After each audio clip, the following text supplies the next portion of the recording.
Alright, well, welcome back to another pre-market outlook. This is going to be for the FX markets. Now, if you are new, I'm going to say this again, but what we do in these videos is we take two charts in any market, we help you organize them and all that stuff for the week ahead. So be sure, of course, to subscribe so that you don't miss out on any of our other Forex pre-market videos. And of course, we do want to get some feedback. So if you guys like this sort of stuff, please whack that thumbs up button and we'll keep doing it. Otherwise, maybe we'll change things up a bit. So go ahead and let me know, and we'll get back to it right after this.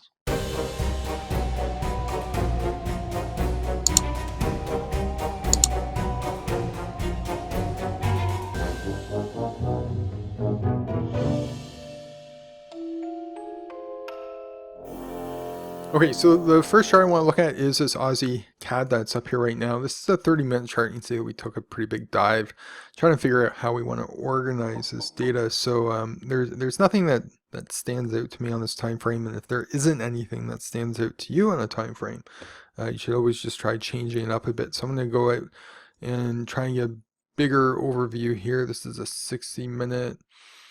We'll look at a whole bunch of time frames. This is a 4-hour. It's starting to look more like a channel, but let me just keep going out here. This is a daily. I'm starting to see some interesting patterns. Yeah, and this is our support level down here that we want to look at. So again, if you don't know how to draw these zones in correctly, please watch that video. That's going to be my support. I'm going to draw resistance all the way up here.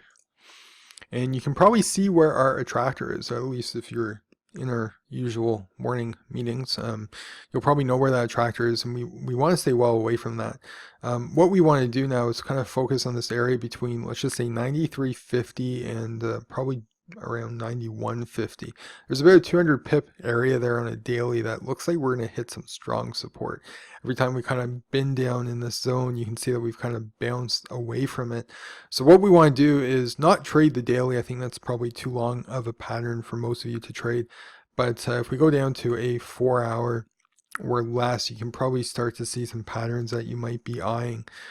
So if you want to at least focus, even if you don't use patterns, if you're looking for price to reverse, probably something around 93 going all the way down to about 91.50, might be your best bet for that reversal based off what's happened historically when we've gotten down to these levels. So probably an area that you might want to start marking in alerts for, just so that if we do hit it earlier on in the week, you're well prepared. But start looking for XABCD patterns, whatnot, for those reversals that are going to be happening a little bit lower.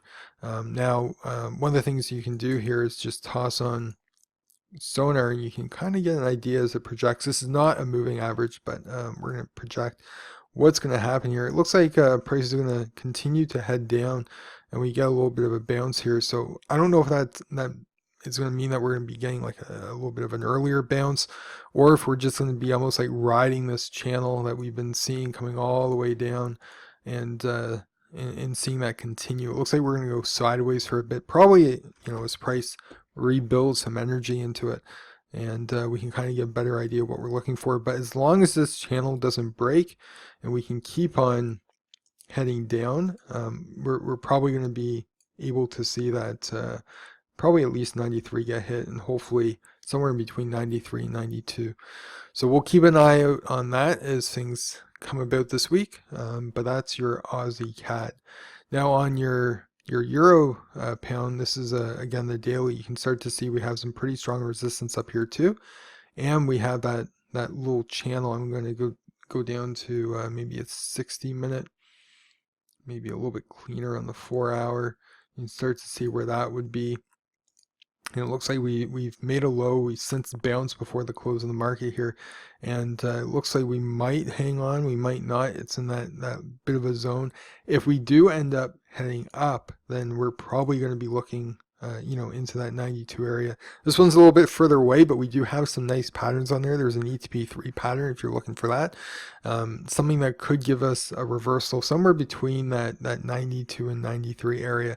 But again, that's more of a longer term trade, and that's on your Euro pound. So a couple more longer term ones here between the Aussie CAD and the Euro pound being a 4-hour. We're going to change up the the instruments as well as the time frames every week, so be sure to come back and check those out. If there are any other charts in the FX markets that you want me to look at for next week, feel free to type them in the comments below. Otherwise, be sure to check out our pre-market video for the future charts, which we have a couple more charts that we've kind of organized for you as well, and we'll see you guys in the next video.